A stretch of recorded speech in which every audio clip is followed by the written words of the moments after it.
آپ کو معلوم ہے قرآن میں 2 دفعہ کہا گیا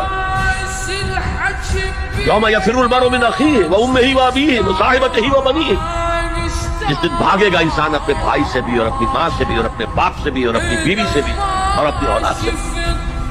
کیوں؟ نفسی نفسی نفسی نفسی نفسی نفسی، میری اولاد کو جھونک دو، میرے ماں باپ کو جھونک دو، میری بیوی کو جھونک دو، بیوی کہے گی میرے شوہر کو جھونک مجھے، یہی نفسی نفسی دنیا میں رہے آپ کی۔ مجھے اپنے آپ کو بچانا ہے سب سے پہلے، اور پھر مجھے اپنے سب سے پہلے آل اولاد کو بچانا ہے۔ یا ایھا الذین آمنوا قوا انفسکم واہلیکم نارا، اے ایمان والو بچاؤ اپنے آپ کو اور اپنے اہل و عیال کو آگ سے۔ یہ کام ہے آپ کریں اور سمجھ لیں، نہ بیٹا کام آئے گا، نہ جورو کام آئے گی، نہ باپ کام آئے گا، نہ ماں کام، تمہارا اپنا عمل۔ اگر تم اس راستے